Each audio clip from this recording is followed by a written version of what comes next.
So you've been initiating some very interesting activities, one in particular that I'm aware of in the state parliament, and that is a select committee on stillbirth in South Australia. Yes. So maybe you can explain to us what's a select committee, because I was expecting to see the words inquiry or not royal commission or something like that, but a select committee, what's that? Absolutely. So a select committee is set up by a member of parliament to investigate a specific topic for a short period of time. So, for example, Jayne Stinson headed up a select committee last year into urinary tract infections. And basically, it's a short period of time where you hear from experts, you hear from individuals who may be afflicted with a condition or perhaps have personal experience of a situation, and usually you would do that. You'd have hearings or interviews for about 6 months, and then your committee would provide recommendations to the government about what should be done to better support those individuals here in South Australia. So in the example of the UTI committee, there were recommendations that included easier access to UTI medication over the counter in pharmacists here in South Australia. And the government took on all of those recommendations and have worked to make that an easier process. So I've commenced a select committee into stillbirth in South Australia, and that is in memory of my little brother, Benjamin, who was born still when I was 4. It's something that's well and truly impacted my life, the life of my parents and my siblings quite significantly, but also something that I think I've come to understand continues to be not spoken about. And I think that the stigma surrounding pregnancy and infant loss is often the reason that we don't have those answers, because people aren't willing to have the conversations or able to have the conversations or ask for help or support when they need it. And here in Australia, we actually have 6 babies born still every day. That's higher than the national road toll. And everyone I've given that figure to has had the same response. No one quite expects it to be that high. And I think that it's important to be talking about it out loud, having those conversations out loud and bringing awareness, because I think having a baby that's born still is something that no one quite expects until it happens to them. And I think a lot of that is because it has been secret women's business or the like for a long time, and not something that people have had those conversations about. So I guess my hope is that through this committee and through this work, not only are we looking to better support families experiencing stillbirth, looking to reduce stillbirth numbers here in South Australia, but also hoping to just have an open conversation and invite people to tell their stories for the first time. Yes, well, I know my family, my grandmother had at least one, maybe 2 babies, or either born still or died very shortly after birth. But that we're talking about the 1930s, not today. It's 100 years ago nearly. But So, even yeah, 30, 40 years ago, those babies weren't given names. They weren't given a final resting place. And we know what that does for a grieving parent, not having the ability to name and attach an identity to that baby, or to have somewhere to go and visit, or, be at peace with that baby that they've lost, in the same way that we all go to visit, our grandparents, our parents, at the cemetery. Even those changes. And I believe it's been 30 odd years that we've been able to do that, but really not that long ago that there were these babies taken away. A lot of families didn't even know what had happened to their babies, where they'd gone or where they'd been taken. And through this work, I think that's been really interesting to hear people talking about stories for the first time, or asking those questions for the first time. yes. Kristina Keneally, the former Premier of New South Wales, when she was in the Senate, she headed up a stillbirth inquiry in memory of her baby who was born still, Caroline. And she tells the story of how an older couple contacted her when she was doing that work and said that they hadn't spoken about their baby that passed for 30 odd years until they saw her talking about it on the news. And they turned to each other and they talked about it for the first time. So, it's I think what it does mentally, emotionally, and what it does hopefully to I guess, normalise that grieving process and have those open conversations, I think is just as significant as any funding or research support that we're able to provide. Yeah. Now, before getting into the substance of the topic, so who's on the committee? Is it you alone on the committee, or have others joined you? Do you have some staff or secretariat? Yeah, so I'm chairing the committee. We have a secretariat, so we have a research officer and parliamentary officer. We also have other members. So we have Lucy Hood, the member for Adelaide, Anna Wortley, member for Torrens. We also have David Pisoni, the member for Unley, and David Basham, the member for Finnis. So it's a cross-partisan committee. We have had full support from both the government, the opposition, and also the crossbench to implement this committee and do that work. And although we haven't been formally meeting yet, we're still in the process of taking submissions.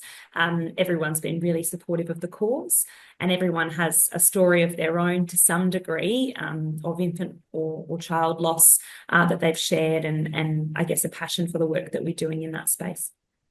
Yes, and I know you said you're taking submissions. I've seen that probably 2 different dates actually, but is it till the end of January?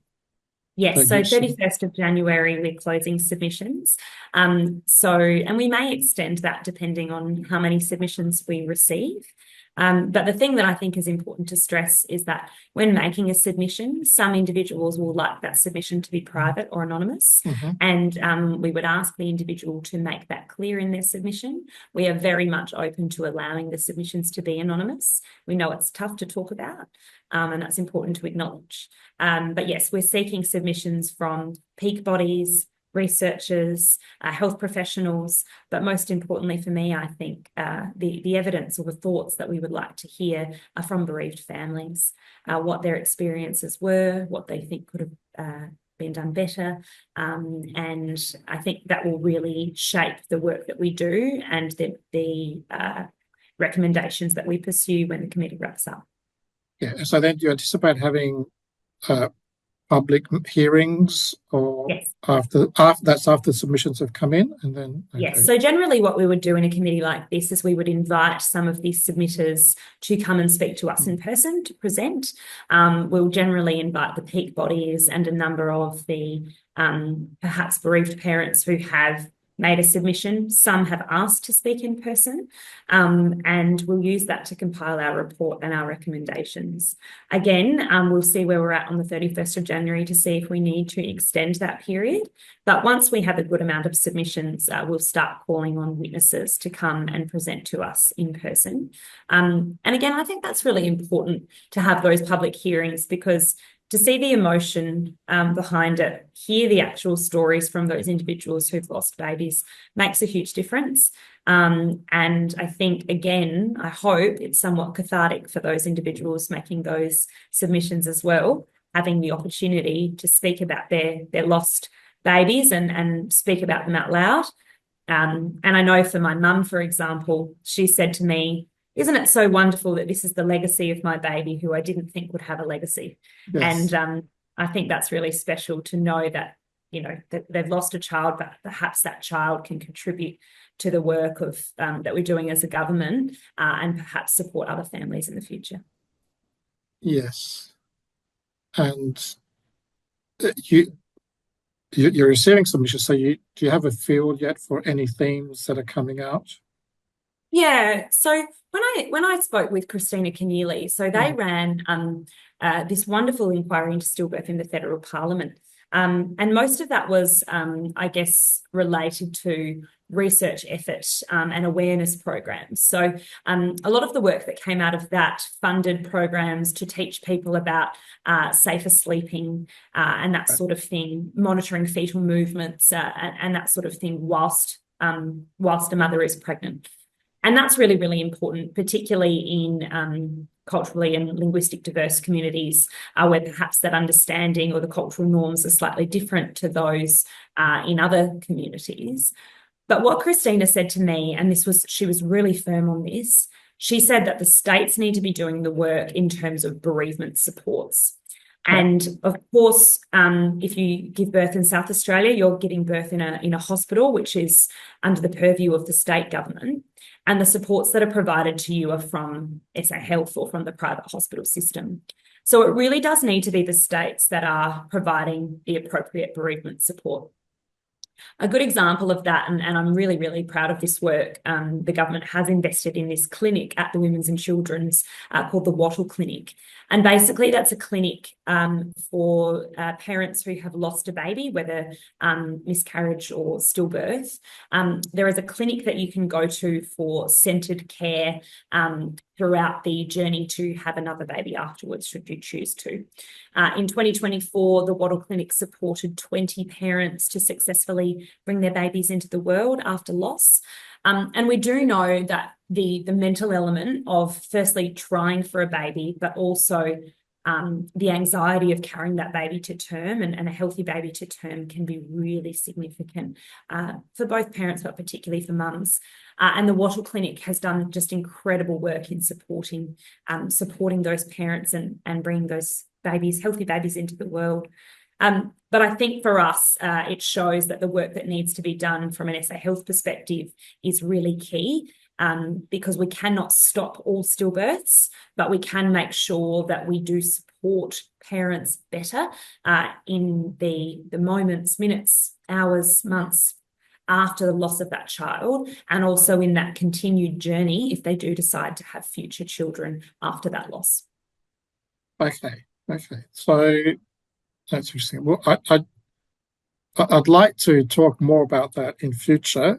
So what's the timeline? By the way, I think I've seen on one of the web pages there are 2 dates for the submission. There's a January deadline and a February deadline. So I'm not sure if I was reading that correctly. As far as I'm aware, the deadline's 31st of January. Yeah.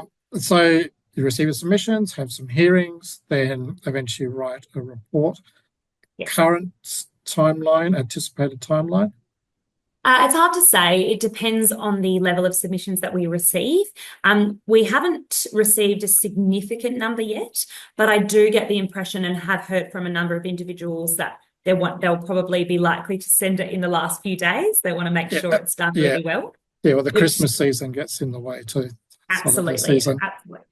And we're conscious as well that, of course, Christmas is a particularly difficult time for those who've lost children, particularly difficult, which is why we actually extended it post a little bit into the new year, because originally the end of the year I thought is just too tough for people, particularly people who've freshly had a loss. So after that, I guess it would depend on the number of submissions and however many hearings we have. The aim would be to finish up sort of the hearings and submissions component in about 6 months, roughly, maybe less than that. But that's generally the rough timeline. We do know, however, one of my colleagues is running a select committee into endometriosis, and they have been inundated with submissions, and they've had to increase their meeting frequency to every week because of the number of people submitting and wanting to provide testimony. So, at the moment, the plan is fortnightly meetings and about the 6-month mark, but it will depend on how much we receive, and the more the better, in my opinion. So yes, no, good. Okay, good. Well, we'll follow this up, no doubt, and it might happen within this regular series that we've got organised through Minister Bettison's office. Thank you for coming on to the program. Thank you for setting up this select committee. It's a very important topic, and I'm sure you'll come up with some very useful recommendations, quite apart from the value of the process and the discussions. Thanks, Antonio. Appreciate it.